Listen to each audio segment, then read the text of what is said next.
Ellah Lakes PLC, of course, releasing their 9-month earnings through to April 2025, growing their revenue, also growing their assets as well. And there's some rumors about a possible acquisition. I'm glad that we have the CEO here on the show. I'm going to grill him on that, Mr. Chuka Mordi, CEO of Ellah Lakes PLC. Good morning, Caesar.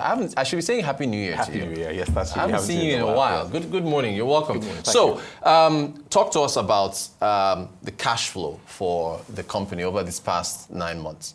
Well, I think good news finally. We've achieved cash flow. 68 million naira in the first quarter of the year, which is not substantial, but it's from the result of selling fresh fruit bunches. Once our mill becomes operational, hopefully in the next couple of weeks, then we should be milling our bunches and producing palm oil. Yeah. Now, with respect to I was going to ask you about palm oil. Asset growth. 24.9, I believe, from 24.5 in July. Talk to us about that in terms of growing the assets of the company. I mean, the balance sheet obviously is the land we have, the land bank we've acquired in the last few years. It's also been grown significantly because we've finally installed the crude palm oil mill, a 3-ton-per-hour mill. So there's been a revaluation of our reserves, of our balance sheet, obviously. Yeah. We expect that should be operational inside the next few weeks. We've just started testing and commissioning of the mill, so it's been fully installed. So we should graduate from selling the fresh fruit bunches to milling the bunches into palm oil. Obviously, that's going to grow our revenue line significantly. A ton of fresh fruit bunches is 200,000 naira. A ton of crude palm oil is between 1.5 million and 2 million naira, depending on the quality of the oil. So we expect to make a significant step change in our revenue profile. So that was preempting my next question. So that's already taken off, the palm oil diversification for the company. But we've acquired the mill, we've installed the mill. Yeah. We're going through testing and commissioning, so we expect in the next couple of weeks it should be operational and producing palm oil. Now, maybe it's an obvious question. Palm oil has so many derivatives. Yes. Why palm oil? Why did you make that choice? Because soap, cooking oil, or? Well, palm oil is the obvious first step in the value chain. Yeah. So before you go further down the line to palm kernel oil, to soaps, to industrial uses, to going further downstream, palm oil is the obvious first thing one has to do. So we've acquired the palm oil mill. The next step would be the palm kernels. So we'll do the palm crushing into palm kernel oil. So from CPO, we'll graduate to CPO and PKO, palm kernel oil. Going forward, all the palm kernel cake, which we should produce from this PKO, is likely to be used on in-house because we're trying to have a vertically integrated framework. Yeah. The piggery commenced last quarter. Oh, okay. So we started with about 400 pigs. A large component of the pig feed is palm kernel cake. So we should integrate that into our pig feed. That makes brilliant. Yeah. Makes sense. Okay, well, since you're talking about acquisition, so that's part of the diversification. Exactly, fantastic. Yeah. So what about this rumors of? I was just telling our last guest, we journalists are never satisfied. So what's happening? I'm hearing stuff that you're about to. we have. I mean, I've spoken about the fact that we want to grow organically and by M&A activity if we find a target that is optimal. Yeah. In the last year, we've looked at a few. There's nothing we've done yet because it's something that has to be in alignment with our growth strategy. Yeah. But when we have something to announce, we will. You'll come here and tell us on Horizon News before I'm afraid else. we're listed, so it has to be. It has to be. I get you. It has to go through the proper channels, regulator of course, channels, the regulator and so on. With respect to the agricultural landscape as we see it, President Tinubu, of course, 2-year milestone now in office, marking 2 years rather, halfway point of his first term. There's been a lot of talk about oil and gas, about agriculture, food prices. He declared a state of emergency back in 2023. I love you folks in the agricultural chain are the best folks to ask this question. Chuka, how do we bring food prices down? How do we bring them down? I'm sorry to be so descriptive. No, one has to take a holistic view, I think. Yeah. And there's no silver bullet to bringing food prices down. But there are a variety of things, I think, that, if you have productivity growth, you have increased yields, you fix the infrastructure from farm gate to market, all these are a variety of things that can bring the food prices down. Yeah. The quality of inputs, farmer education, increased yields. So I think there are a variety of things along the value chain and inputs to agriculture to reduce food price inflation. So it's not just one thing. Yeah. It's a variety of things. Yeah. How's mechanized farming? You guys employing that on your farms? The At the scale we're working at, it's what we have to do. Yeah. But mechanized farming is a function of the size of the operation you have, which is, I mean, we're fairly large. But also, I think that also feeds into the bringing food prices down.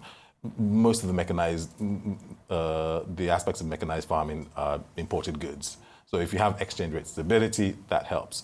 If inflation comes down and you have price stability and people can borrow at lower levels, that also helps with cheaper inputs into the farming sector. Gotcha. Can we scale that though? So that's, you see, this is always the thing. Companies like yourself, and I think when we were, funny enough, in Abidjan, we spoke to another player in the agriculture sector in Nigeria, and just like you, they employ mechanized farming, but how do we scale it across the country with government input? Because there's the cost of the machines, there's the expertise you need to use them, spare parts, maintenance, and so on and so forth. So how do we scale the mechanized farming across the country? I think it's a function of two things. The Nigerian macro picture, you need to have price stability to invest in expensive capital goods, tractors, machinery, refineries for palm oil or any other agri-product. Yeah. So I think when you achieve price stability and you can borrow at a rate which is not strangulating. Yeah. And then you can see productivity gains and productivity growth, and that's how you scale, basically. Speaking of scaling, smallholder farmers, of course, these subsistence farmers, they mostly farm just for themselves, to feed themselves. How do we scale them up? I think, yes, they farm to feed themselves, but they also lead to food security, because don't forget, most of Nigeria's goods in marketplaces are brought by subsistence farmers who are feeding their local communities, and the aggregation of subsistence farmers is what leads to bigger markets. So they're a key aspect of the growth in the Nigerian agri-sector. So getting quality inputs, getting fertilizers would make a substantial difference in the growth of the agricultural sector. Okay, so you know what? I mean, again, just bringing it down to you guys, you've talked about the expansion with the palm oil mill, you've talked about the pig farming you've gone into, and so how are you dealing with your costs? How have you been managing that? Well, I mean, obviously, I think there's some things, technology plays a part in how you regulate your operations. There's some aspects which are outside the externalities which we cannot control. The cost of diesel, if you want to run a palm oil operation or a CPO mill, which are those externalities we cannot control. So you just have to try and be a bit more efficient in your operations, and that's precisely what we're doing, just trying to be more efficient, introduce efficiencies, have an internal market, so we're going to produce our own palm kernel cake to feed the piggery.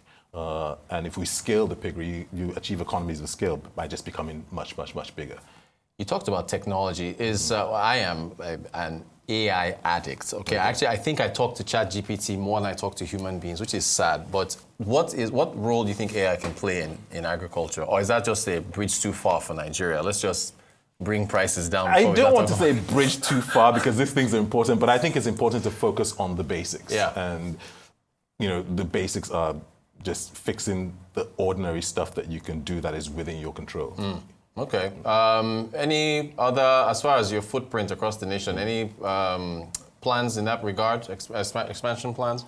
Well, I think, we have Adarice in Enugu State. We've got 5,000 hectares in Ondo State, and Ekiti State. We're just finalizing the start of our operation there. So in terms of our footprint and our land bank, I think we have something substantial to work on. Yeah. So the next equity raise will focus on just developing what we have at the present time and any M&A opportunity that we think is optimal for our growth. Well, so as far as the climate change, I'm sorry, that I definitely have to ask you, how seriously should we be taking that? I mean, some say that's a Western issue.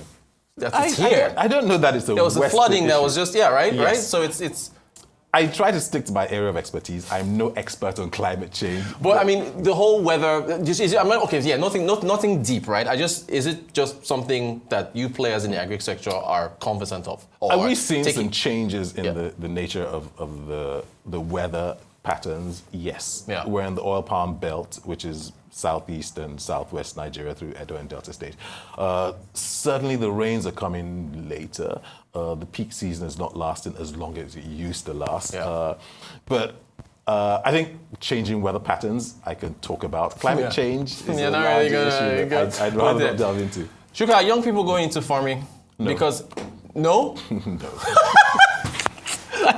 Farming is difficult. You're killing me with you. I thought you were going to say yes. Farming is not easy. So it's not a thing for young people. I think that if you are such an honest CEO. I love it. I love it. Yeah. Well, you're a young guy. You're a young guy. Relatively. If I was 70 years old, I'd still be young relative to some people. Why young? Wait. Because a lot of people have been saying to encourage young people to get into agriculture, to get into farm. I don't mean the hoe and cutlass stuff, but I mean there's more angles to get into the field, like right? anything else, farming is not simple, basic activity. Yeah. If you want to be very productive, it requires a great deal of knowledge about what you're doing, application, hard work. And so it's not something that I think dilettantes can engage in or you want to do on an ad hoc basis or as a sideline. It needs to be done properly. I have to tell our social media people, do not make the YouTube caption, young people are not getting into farming from the LSC. I hope not. All right, look, what's your outlook for the second half of the year? Are you optimistic about the agriculture sector, the things getting easier, prices falling, and so on and so forth? Maybe I needle you about that M&A thing again, but what's your outlook for the second half? No, I'm very optimistic about our space, specifically our growth, because the trajectory is upwards for us because we finally achieved cash flow and then we expect to multiply that substantially going forward. With the space also, we've achieved some degree of exchange rate stability, and I hope if inflation goes down and we have macro stability, then there's significant growth in the agri sector. Significant growth. I think it could be the key driver for the Nigerian economy.